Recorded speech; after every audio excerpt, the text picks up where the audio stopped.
Welcome to Lounge Lyme on Reggae Online. For those who've never been on the platform before, this is a place for all your educational needs in reggae. You can check the website out. Throughout the program, we'll put the website up on the screen so that you can see where you go to find out some of the course offerings that we have. So, Lounge Lyme, we are deep in our season. Thank you, Michael. Reggae-on-line.com. You can go there and see some of what we have to offer. Now, Lounge Lime always welcomes some wonderful people, and today I'm particularly pleased because I met our guest as a student at the Edna Manley College of the Visual and Performing Arts some years ago, perhaps in my very early years there. I think I may have seen him before or perhaps a year after on Digital Rising Stars. Digital Rising Stars, for those who are overseas, is a local competition, a local talent competition. It's a breakthrough talent competition on one of our local TV stations. So he appeared on it. That was his breakthrough moment as a finalist on that. He has since shared stage with Proto J, Leela Ike, Kimani Marley, and his name is Indy Allen. And what I can tell you is that the talent is real. The dedication to work is really, really real and admirable. And so I'm really pleased that he's here with us. Welcome, Indy, to the Reggae Lounge, Reggae Online, rather, the Lounge Lime this evening. Thank you for having me, Colleen. Yeah, I want to start out with the where. For those who are non-Jamaicans, they're probably not aware of how much we do performing arts at high school level. So I kind of want to go back there. What high school you're coming from in Jamaica, and were you singing then? I went to Cornwall College in Montego Bay, and I was a part of the choir. Yes, not for long though. Like I think I was a part of the choir for a couple of weeks. But I was singing at all the high schools in Montego Bay. I was a part of a cappella group called Elements, and we used to go to like Mobile High, Mount Alvernia, you know, Compre, Comsey, and I don't remember if I went to any official festivals like JCDC or etc. with Cornwall, but I know that I was a part of the choir for a bit, and then you know moved to Kingston after entering Digital Rising Stars. What made you enter Digital Rising Stars? I wanted more. Like Montego Bay at that time, you see, like how Kingston is like a cultural melting pot. Like every weekend, every night, there is a show or something that can be attended to see the culture. There wasn't a lot of that in Montego Bay at that time, and my love for music grew more and more as I was in the singing group. I wanted more than that, and I saw Rising Stars on TV, and I decided to audition, and that was like my first like introduction into like the real industry of how TV works and everything, like the official introduction. Did you have a lot of nerves going in that competition? Nerves, of course. Holy, that was my first time being on TV, first time being in front of such a huge audience. Cause TV land, broadcast to all of Jamaica, Digital Rising Star is a huge hit amongst Jamaicans and the Caribbean and things. So a lot of people watch it. People abroad watch it as well. So there was a lot of nerves, a lot of first times, a huge learning curve. I never know anything about like music theory and them stuff there before going to Rising Stars. So Hmm. it was a So, first overall. Um, I, I, I'm trying to recall. The judges have always been the same, more or less. Anthony Miller, that set of judges. But did you have coaches? Were you given a coach, for instance, to assist you along that journey? Yeah, man. I worked with Michael Sean Harris. I think Tessan was there. Was it Tessan or Tommy? I don't remember who else helped in terms of the coaching, but I know for sure that I did some work with Michael Sean Harris on that season as well. Okay, okay. Hmm. Okay, I will ask Michael that very soon. I didn't know you and Michael had that connection. I Yeah, thought man. you had a different connection He a was little later on. But he was yes, a coach on the show in that season. so when you finished the competition, was that when you went to Edna? What happened between competition and Edna Manley College? Right. So in the I had already signed up, like registered and everything to go to Edna during the competition. Oh, okay. So it was like I was in the final season, final voting period, the top, because I placed fourth, so I was in the top five, and during that period was when orientation was happening. So Mm-hmm. I went right from Rising Stars, go straight into PQ, pre-qualifying year at the Manly. I know when you say Mm-hmm. pre-qualifying, what you mean, but Mm-hmm. for the ones who are not exposed to that admissions process at Edna, but I did recognize that you say you were not introduced to music theory before Rising No, Stars, and I just I, so I just knew I loved music, like from a tender age. See my brother sing in church, my mother sings on the choir in church and things. So I've always been surrounded by music growing up. Mhm, Just mhm. knew that I loved it enough to pursue that passion of mine. Was the music theory introduction during your pre-qualifying year daunting for you? Yes, yes, yes. Not going to lie, as I said, in terms of when you love something and then be introduced to the formality of it, like the theory and learning all the technicalities of it. You have some people who them don't go school, them just have the raw talent and the raw everything. But when you add that level of, all right, this is what you need to polish off certain skills. You need to learn this and that, and it was challenging. I admit at first, you know, all that new information, processing everything, and in a new environment, new city. I've never been in Kingston before. Living away from home, like all of that newness. You know, Tell me what you loved most about first year college. the bands. They have to be the bands. Like I came there at a time when like Pentatush, Raging Fire, Blueprint, all of the bands was it for me in terms of the level of inspiration. Like Mm, Montego Bay didn't have any of that. Like band life and band culture and live music type of thing. They probably have that now in the tourism aspect of things, but like just regular day to day culture, and that wasn't a thing in Mobe. So that was what caught me. Like I remember the first band that I saw was Pentatush, and then you have the Blueprint, as I say, C Sharp, Chevron.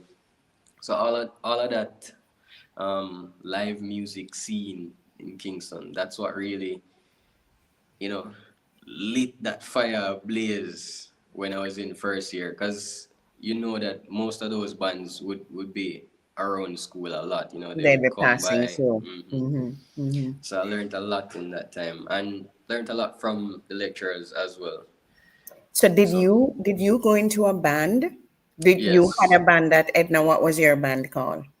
so my band was called Fusion. It was formed by Mr. Michael Fletcher. Yes, so that was formed out of I think a pop ensemble class that we had. It was formed for class, like for exam purposes, but we loved what the synergy between everyone so much that it took us outside of school. We started to, perform beyond exams and, you know, lunch hour concerts and stuff. We started to perform outside of school.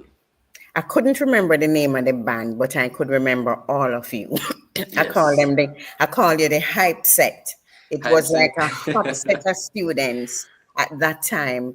Michael, I'm Mm, sorry, but I have to drag you on the screen just for a little bit mm-hmm. because you've been mentioned twice. You've Uh-oh. been mentioned as a coach. So I'm gonna ask you, Mhm. when you met Indy on the Rising Stars, what was your impression there?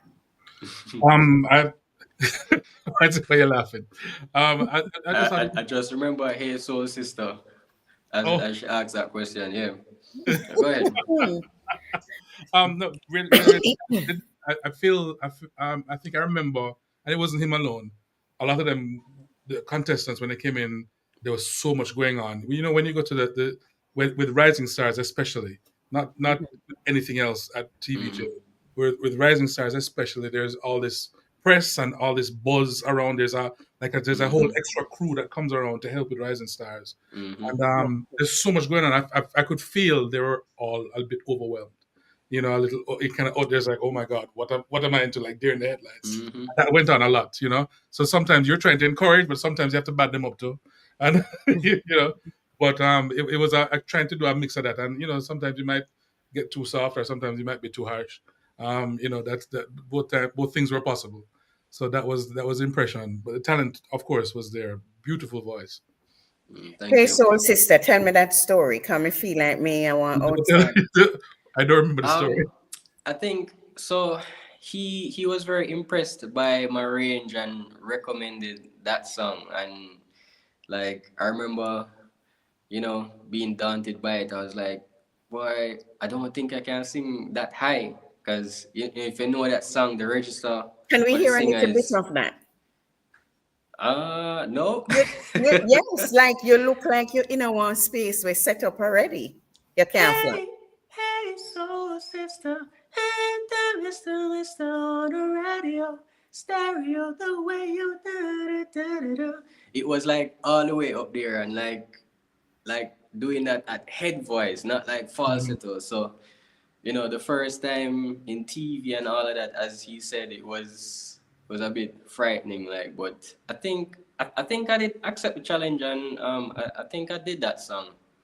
Yeah. Um, Sometimes you can see the potential of somebody before they can see it themselves. right. So Hmm. yeah.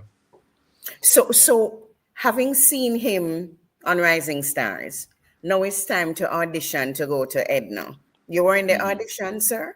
I don't think I was the one who auditioned you. Mm-mm. I think it No, was Miss Burnett.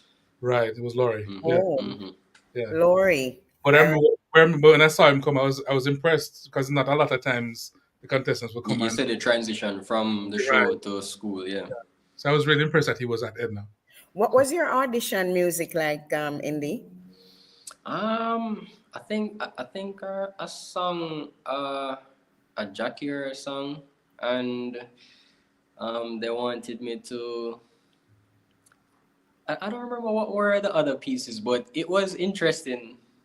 I felt like the classical stuff that was asked of me, that was new as well. Because some notes were played, and they asked me to sing along and stuff. Like that whole process, it was very interesting. I felt Mm. like the formality of music. I felt like I was diving into a world where, boy, if me did think me didn't know nothing about music before, like, really, we really are going to a new level of learning and understanding. So it was fun, and I was really excited when I got the news that I got through. So.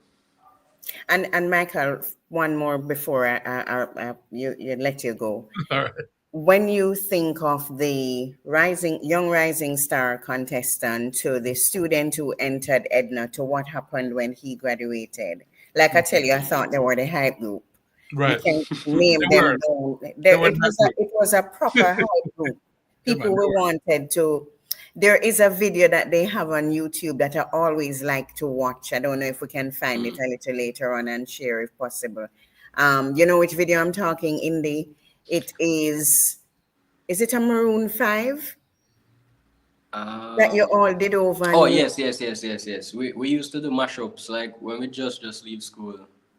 We used to do like mashups of Yeah, popular I'm, songs I'm that we gonna like. I'm gonna have a look for it so we can share it Okay. All in a little bit. Hmm. All permissions permitting, since one of the artists they're here. But Michael, what I was getting at is the watching him in Rising Stars, and I know as you grow on Rising Stars, you grow. The Mm-hmm. farther in you go in the competition, and Right. then coming into a Edna with the formal education, which is sometimes daunting for a lot of students who think I'm just coming to have some fun and Right. not clear of the process and how grueling that can be. When you see him graduate and transition, how does that make you feel about the process and music education in particular? Um, I can say for sure that I saw like the most growth that I saw with him was while he was at Edna. Um, I and for him, I mean, maybe you can correct me if I'm wrong, Indy, but Hmm. for him there was a lot of push and pull to it because we're there's a lot of new information we're giving. I know for me, I was giving a lot of out there stuff as well. Like a lot of Hmm. things that I give them, they're like, "What when do with this? Why are you giving me this? This when challenge, you know?" And but I know I was doing it because it's So there was with him and all the whole hype group actually. There was a lot of push and pull, a push against what we're trying to do, even some of the advice. But even then, after you push and pull for a while, and then they go back and he would go back and internalize it, and then try and use those things he was taught, especially with the songwriting. We had a lot of Hmm. conversations around Hmm. writing, and lyric writing, and songwriting, and that kind of stuff, and also on production because we taught them some of that stuff as well in the beginning. Hmm. Um, and you'd hear his ideas, you'd hear the things he'd come up with, and the recordings and those things. You'd hear this development. I was super proud actually of where he was. Um, super proud of where he was, of where he reached, and even more proud now of where he is because the growth continues. You can see Hmm. that the growth is continuing, and because that foundation is there. So, Hmm. All right, give thanks, Michael. All all right, thank you for coming on for a little right, bit. all right. I thought I could not have your teacher backstage, India, and not bring him in for the conversation. So tell me, would you encourage somebody to go to music school? A Most young de- musician coming up. Most definitely. I think the foundation is very important. One thing I must say though, like for example, like in he made mention to like the growth over time to now. I must make mention that anybody that I would, encourage to get into music, they should learn as much as I can about the business side of it. Because when I was at Edna, I would say like 90% of it was surrounded, even with the education degree, that's, surrounded in the areas of like teaching and stuff. With the performance degree, it's performance based. But there's a whole another level that I had to learn when I left Edna, which is the business side. So learning about PROs, about the sync world, the movie industry, how to collect your royalties, all of those things, the different organizations. I would encourage anybody to learn that stuff first, along with the theory training and performance and everything, so that when they leave, they're They're like ready. fully equipped with everything. Because just as how the performance side, there's a lot to learn. The business side is a whole different world.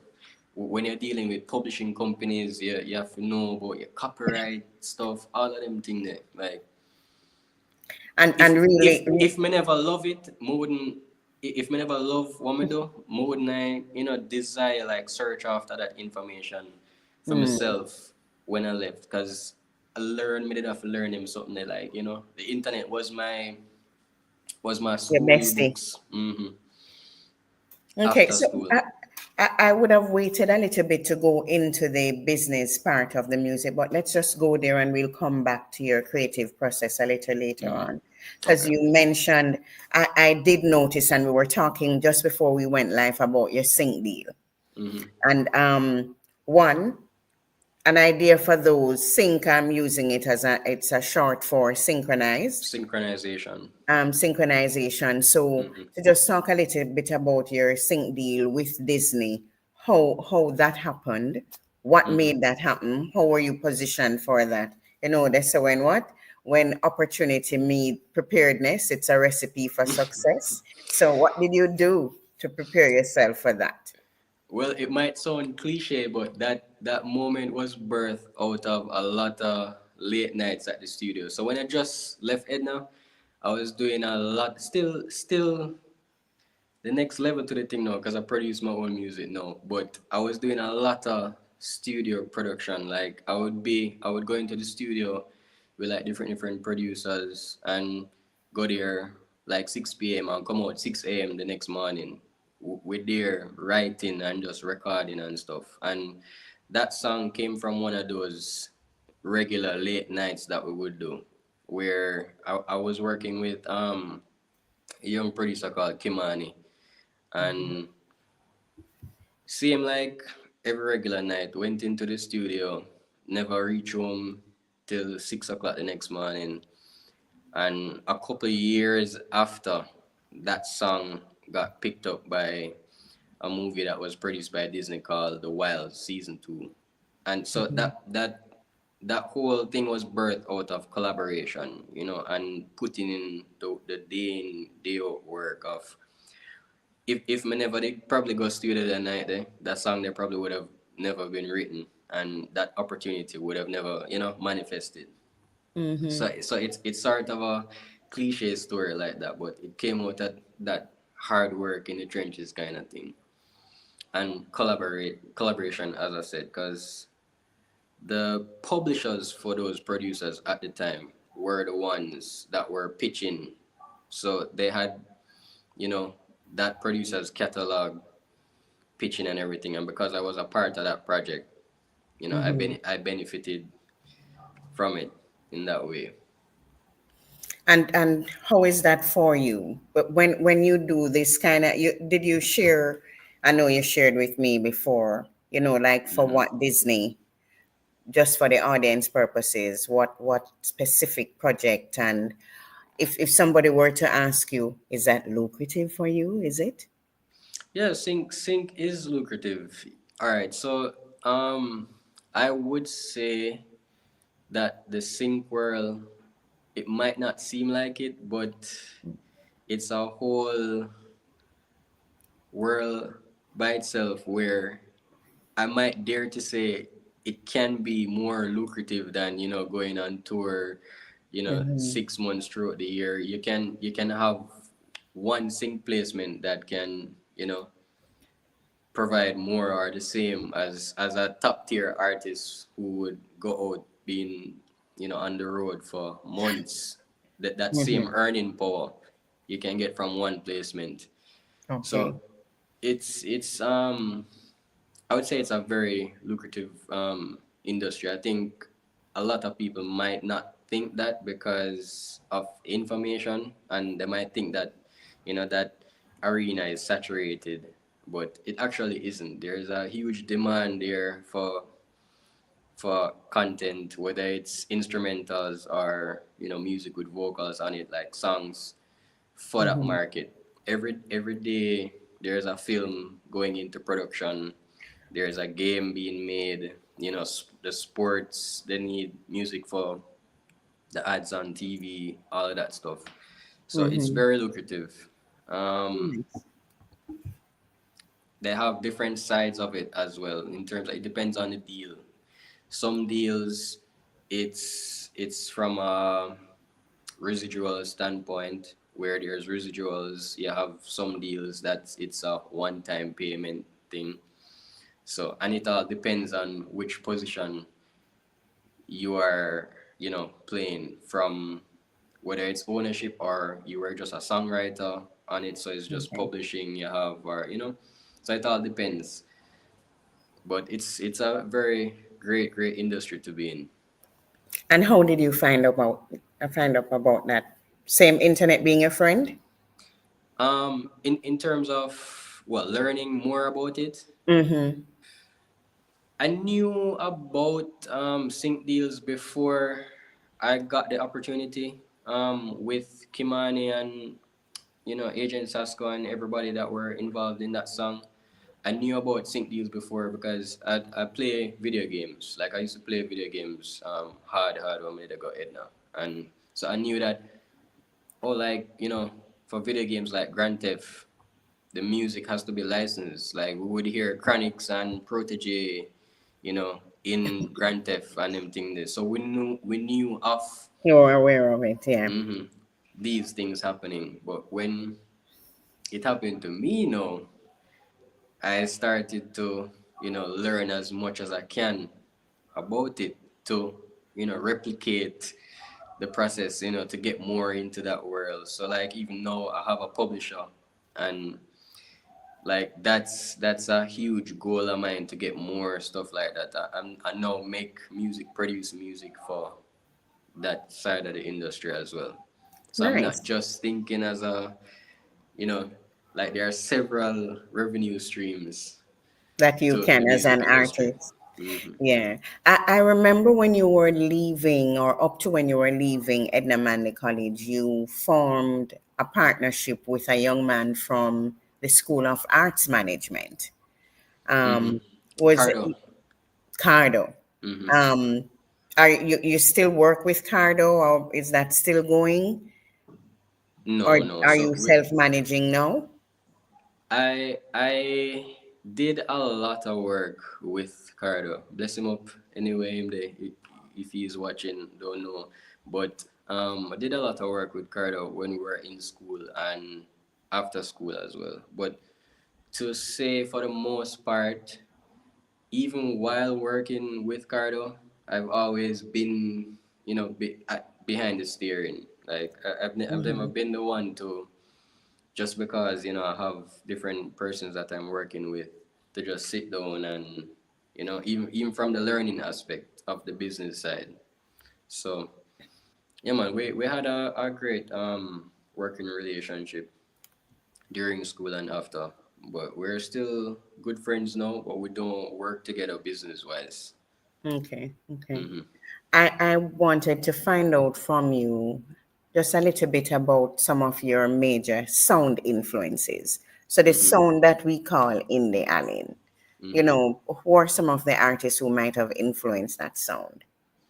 Mm, that's a good one. Damon Marley for sure. Ed Sheeran, The Weeknd, um, hmm, Osha is a older one because Osha and them like So Boys to it's Men it's and kind of them. crazy to hear you call Usher old. No. When I say older, I mean like this was before I entered Rising Stars. Like Osha and them people I'm there listen to before me even you know Mm-hmm. go tone. So like Osha, Boys to Men, there was a group named Asiat. The like Brian McKnight's. So R&B was a heavy influence of mine, Mm-hmm. before like this was teenager indie now. And yeah, so I would say that's what created the sound that I know called neo soul's reggae. So it's like a blend between R&B and reggae. Um, I've recently ventured into the space of dancehall as well. There's a track on my new EP called Hall of Fame, which the dance challenge for that was choreographed by Inspire. That went viral, like over 30 different countries, over 400 and odd like submissions for videos that would be getting like every day. So, and that's a dancehall track. So I think what defines my sound is that you have the roots and the sweetness. Cause my voice sweet from morning. Everybody always I tell myself my voice sweet, falsetto nice. So it's a blend of both. Hmm. It's interesting to hear you say the voice is sweet and the falsetto nice, and I can see Michael backstage smiling because it really when you hear people who are trained speak about the Mm-hmm. sound, it gives you a completely different meaning, and even for me with my layman ears, understand exactly what you mean. Mm-hmm. um, but I want to talk a little bit about your environment, just what's around you and how that plugs into your artistry. you Mm-hmm. know um I'm trying to remember your original song that you had when you were at Edna. There was an original song you did just bust and it was big. Can you remember it? No? Higher. It was higher. I think it I was think it was higher. higher. That was a Mm-hmm. solo one. Mm-hmm. Like what No, no, inspired that was actually with the band. Like that that was was with the Fusion. yeah. So when I was a part of the band, all of those songs I wrote for the band. When the band um Disbanded. disbanded, I I didn't take those songs. I even gave one of the songs Feeling Airy to Raquel because she wanted to pursue a solo career as well.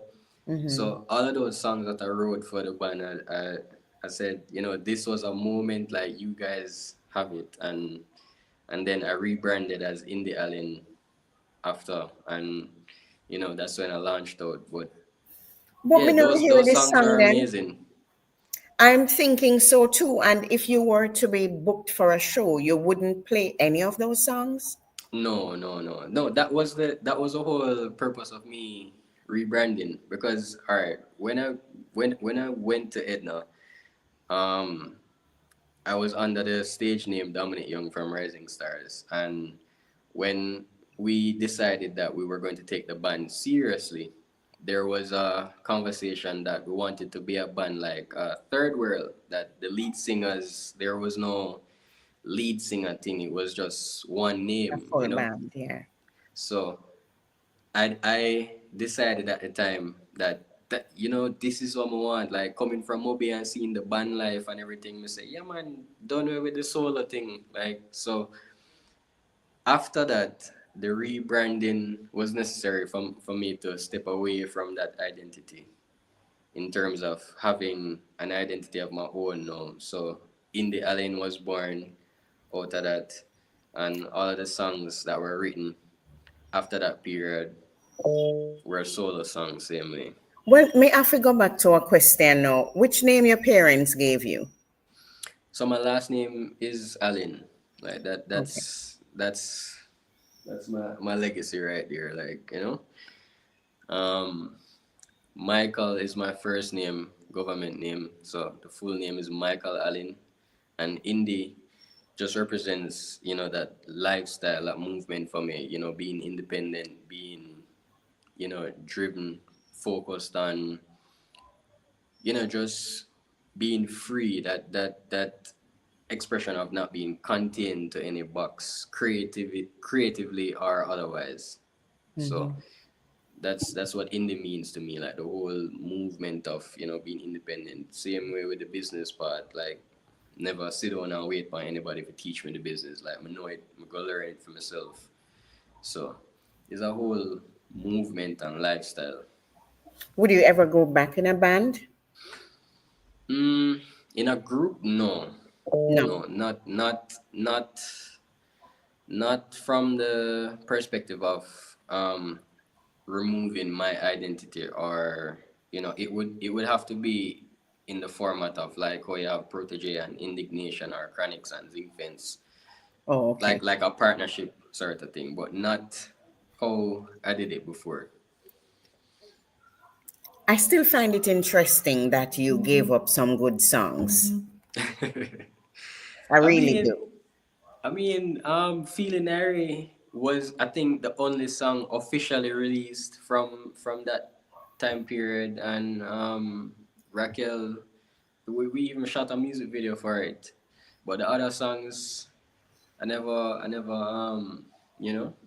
they're just there. I guess they can be used in the sync world. I guess I can revisit them anytime because I never give away the publishing or anything, Oh, but okay. I just didn't do anything with them after the ban. Okay. All Mm-hmm. right. So let's go into your creative process. We've been talking about songwriting. Share a Mm-hmm. little bit about that process with us. What is that like? What is your typical songwriting process? Mm.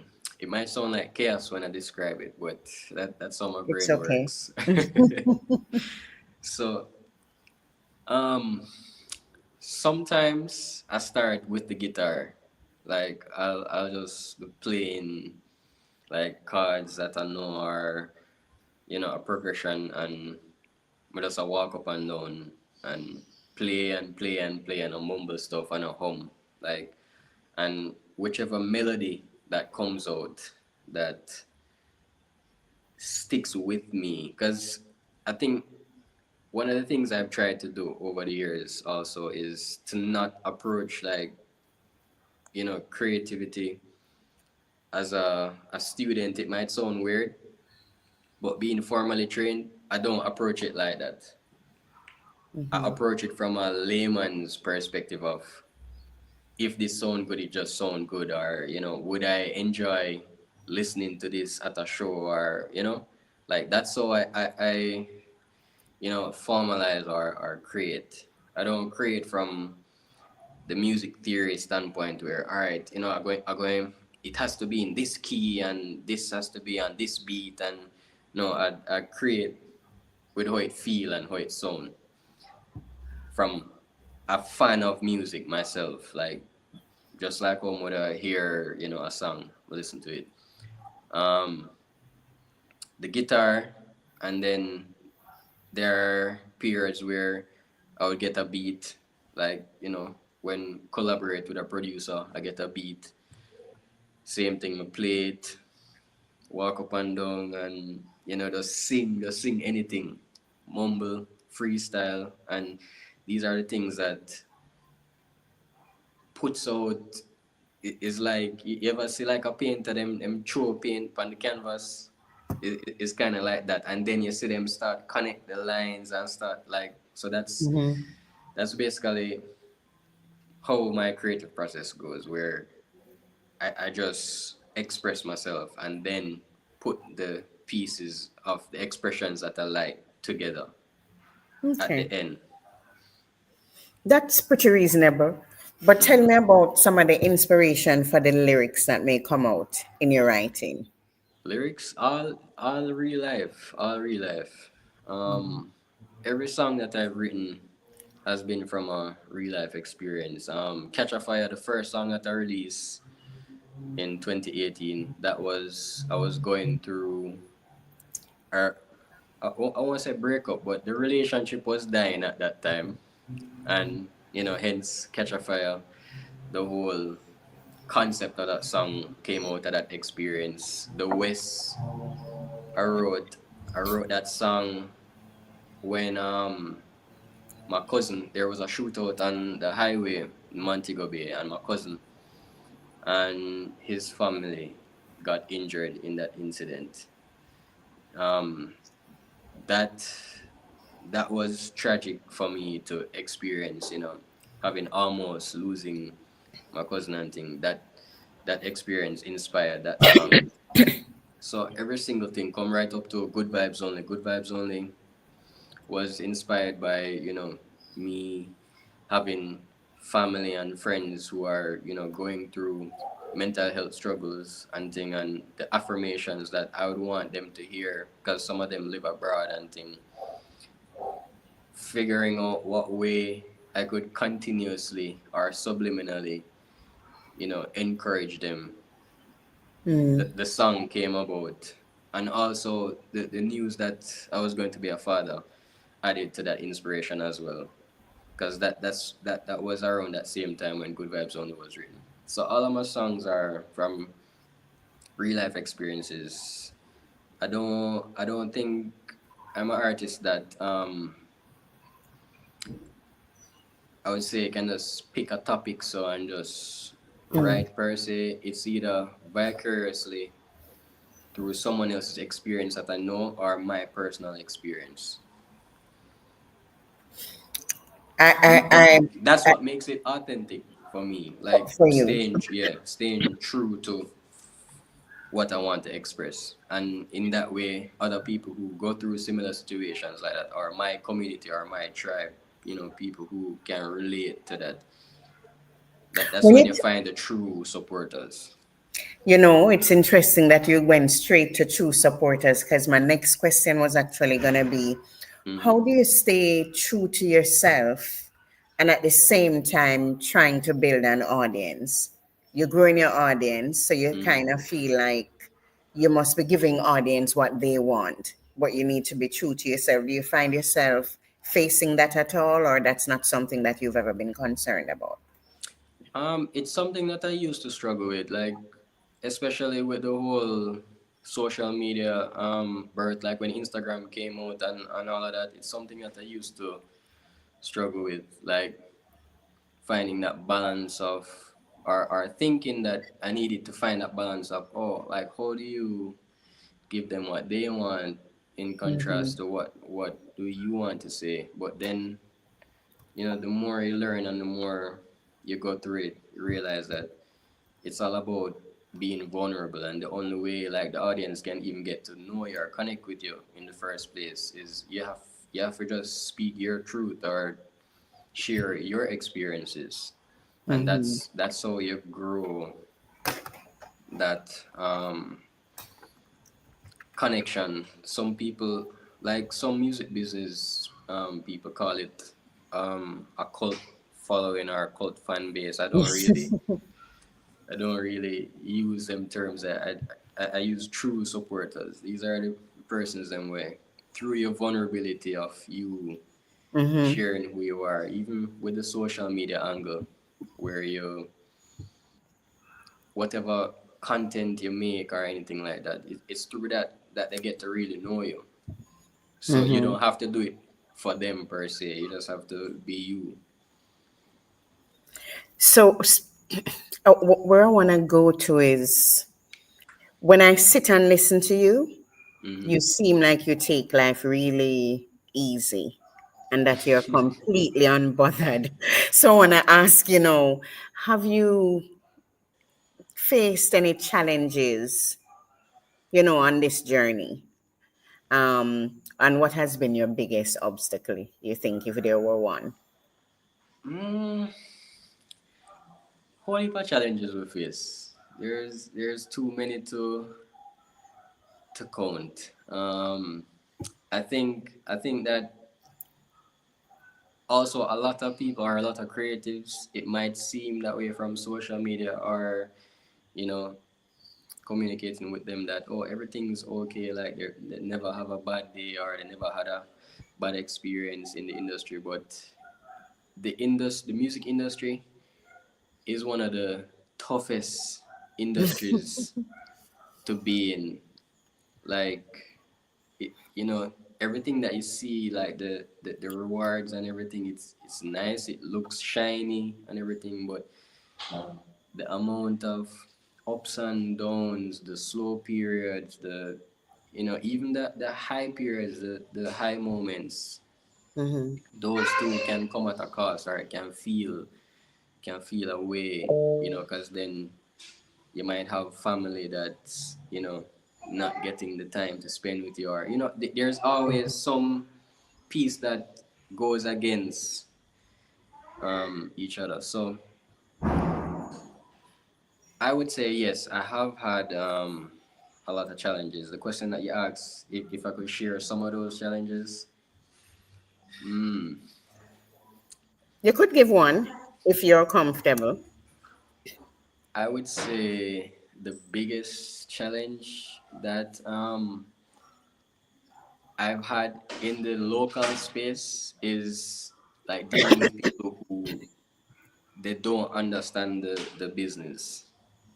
So Mm. like, for example, like talking about publishing and percentages and agreements, and for example, like, no, if I was to work with a producer, an agreement has to be signed before anything with my vocals are Mm-hmm. released out there. If it's not something if it's not my project. And Right. in the past, simple things like that, that's a no-brainer for, creatives overseas. It's Mm-hmm. it was very difficult to navigate those conversations and those negotiations and those agreements. Sometimes people would not even want to sign an agreement, and Mm-hmm. them think they're weird because then you were in a space of you give your time and energy into recording or creating said works or whatnot, and sometimes these things can happen where it just creates a space Mm-hmm. where you wished you hadn't gone there, or you hadn't started that work or project, and or you feel like your time was wasted. So that for me, I can say, I think, is one of the biggest obstacles that I've faced locally, like working with others who don't understand, they don't have the patience to even want To to. to Right, learn. right. Mm-hmm. So they have a particular mindset that this is how it's supposed to go, and that's it. So that's been one of the obstacles that I've faced locally. I've never experienced that with anyone that I've worked with abroad. Okay. Okay. Like the way how they do the business, them know the business and them do the business the right way, and it's very easy to work with creatives abroad. Because it's clear. Sometimes it's Mm-hmm. really a clarity. Mm-hmm. Um, and I do agree. One of the things that we probably can't teach everybody, and not everyone will go to a music school or an arts management school, Mm-hmm. is that we really have to be our own teachers sometimes and do some research and investigate by asking those who've gone ahead of us. Have you Mm-hmm. had anybody in the industry who've been a great influence on you business wise, who've Of, helped you of along the way? of course. Mentor wise, Mikey Bennett, he's been a huge influence and great teacher. Like, in terms of when I was outside of school, the first time I met Mikey Bennett was in a production class that The other Michael had. yes. So he invited Mikey Bennett to that session. I specifically remember, and I ended up in a songwriting camp after that meeting happened, and then he just kind of took us under his wing, coached us on songwriting and stuff. But he's been a great mentor for me business wise. Like, if let's Wow. say I get a deal tomorrow and like I read something in the contract, and I say, I can pick up the phone and call him and say, Uncle, how this sound? Like, I call him Uncle. That's how, Yeah, man. The much consummate respect. uncle to hmm all young musicians. So I can just call him anytime and ask him anything. Say, Uncle, how the contract here sound? Or, say, but the experiences there and what you think about this? Or, he will say, in the, yeah, this sound good, man. Or, in the, no, man, that not sound right. So he's always been that voice of reason on the business side, and even life side, because he knows the family and everything, knows a little man, knows wifey. So he's been that constant figure in my life. And I think the one other person I would say, who he's an artist, I've never gotten any other information, or not as much information as he has taught me as an artist, Warrior King. Um, Hmm. he's such an amazing person. Sweet soul. He was the first one that taught me about like sound exchange and everything. Like, that's a huge, like a big deal when it comes on to like certain royalties and stuff. And it just came out of a reasoning. We were at a show where we performed together, and he was saying, "Yeah, man, Indian, and you have to get your thing like a sound exchange, and like me, I said, whoa, like a lot of times you'd be around other, people that you And yeah, say you wish them wouldn't tell you certain things, and he was just there like dropping gems and like a shared information voluntarily. And so those two persons I would say are, great influences in terms of knowledge and, just a great sounding board.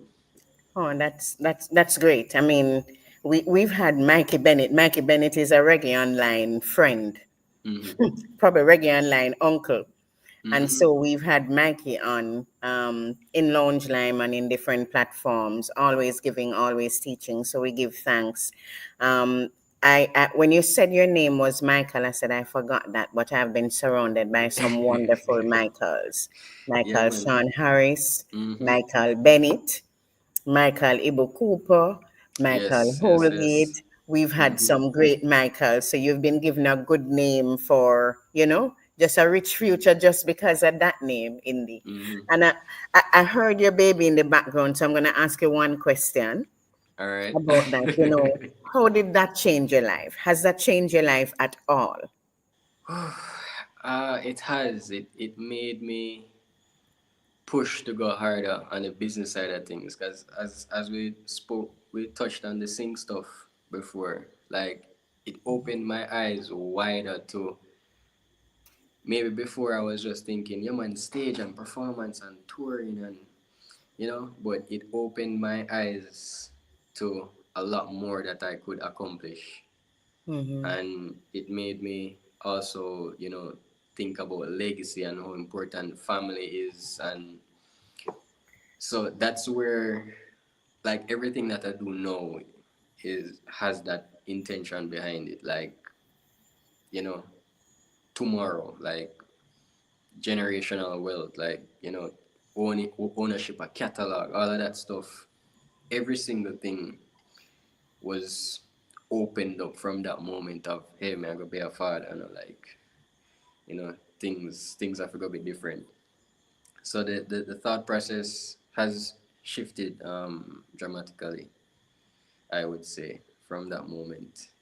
And it's been marinating in that space of, the legacy building type of thing. More want him can, have something where him can do anything what him want with it after I'm gone, Well, if You're if not we going to decide remember. to if we decide to have, more kids, more him and him brother and sister them can, just like how the Mali name is such a A name. it's so rooted in our culture, and all of the children, the family, like family and legacy goes hand You're in hand. committed to that legacy. Hmm. Give thanks. So I want to ask probably three quick ones. Um, do you have a dream collab? Dream collab. Yeah, Hmm. a musical collab that's a dream for you. Ed Sheeran. All right. Ed Sheeran. And I want to know, how do you want people to feel when they listen to your music? Hmm. I want them to feel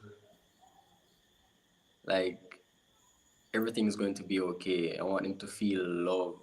I want them to feel loved. Um, I want them to feel positive. You know, Mm-hmm. my music. I think it's grounded in that spirit of connection and love and family.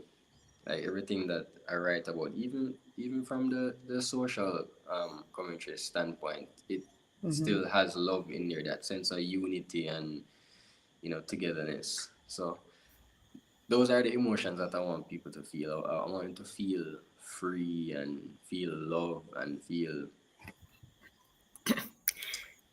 positive. That's all I would have to say. And I'd say joy. I used to feel a Mm-hmm. lot of joy from even your college days. I Mm-hmm. want to ask something else that's supposed to be a little light. If you Mm-hmm. were to choose a song that someone else has written or any music from anywhere, which one would Mm-hmm. that be? Which is the popular song, or which song in the world is there that you think I wish I had written that? There for You by Damian Marley. Hmm. No, That must send song. me go listen to that. There for you.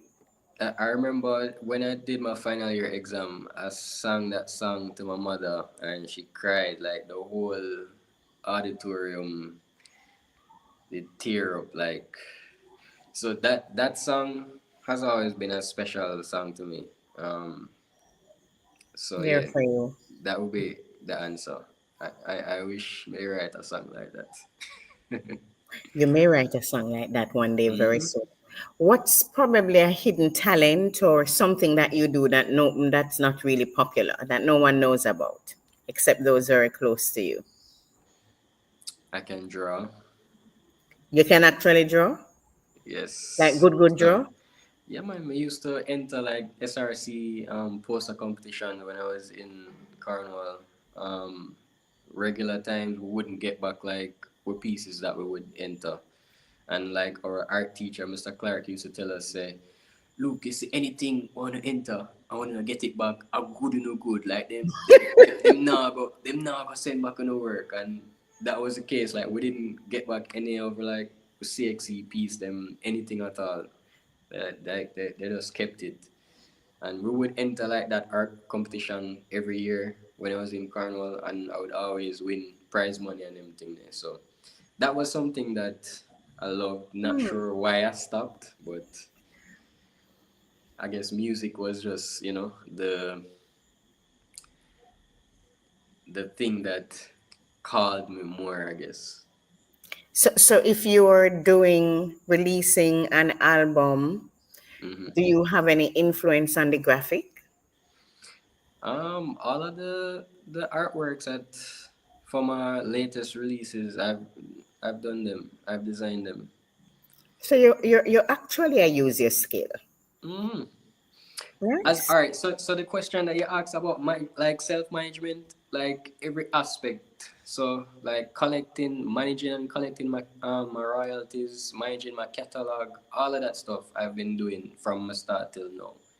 Like that's all been me. Like distributing my songs, making sure I said them registered properly, all of that stuff. Even though I've had help with other things along the way, I've Mhm. been very hands-on and direct with everything. Like even my music videos, I've co-directed all of my music videos. So I'm I right think you, video treatment and co-direct it with the directors and stuff. is there a dream stage show that you want to be on somewhere in the world very soon? It's a dream of mine to one day play Wembley. Like Okay, yeah, we're going that's to make it happen. yeah. It's You know, that putting is it like together. yeah, that is like. And then, of course, all of the reggae festivals. I've played Reggae Gill already, Belgium. I've done New Orleans, NOLA Reggae Fest. Um, I've done some really amazing international shows. But like, there are other reggae festivals that I haven't gotten there yet, and I look forward to growing the brand to that level where those become like a regular. We thank you so much, Indy. I think I had a really wonderful time with Hmm. you. I've always liked you, you know. You know, I love you a long time. Thank you, I thank I you. love the artist you've grown into, the man you've become, and so we really appreciate you sharing with us on this stage. Hmm. Lounge Lime. Tell your friends about it. Join us again. I'm sure we can have a reunion of that group if we can find all of them together, Michael, one day. All So right. thank you all for tuning to the Lounge Lime. It is exactly 1 minute away from when we close. And so I just want to use the opportunity for Michael to tell our table when is that coming on. We tell our is on a break. Yeah, we're trying to find the time because all of the people are so busy trying to find the time to The film the two different Michaels and Neela Ibang. Manila. Yes, so because we want to see if we can do them live, plus have guests. Yeah. So But when call him name is Holgate. Holgate get new position at UA, so him You scandalous. You know, so I know that long time I'm gonna bust on him, but super. I'm gonna invite Holgate to come on the Okay, line. That's good what I luck. will do. Good luck. Good luck. Thank you, and thank you so much, Indy. Indy, can you just tell the audience where to find you on your different platforms, please, before we go? Yes, you can type in Indie Allen on YouTube, Instagram. My Instagram handle is Indie my name, INDIEMENAME, and Indie Allen everywhere else. Recently, also just launched my merch store, so my Indie Allen merch is now available. You can click the link in my bio on Instagram, and just see what's available. If you like something from the Oasis project, you can get that. All right, give thanks. And thank you. I'm Colleen Douglas, and it has been my pleasure lounging with you on Lounge Lime right here on Reggae Online. Give thanks.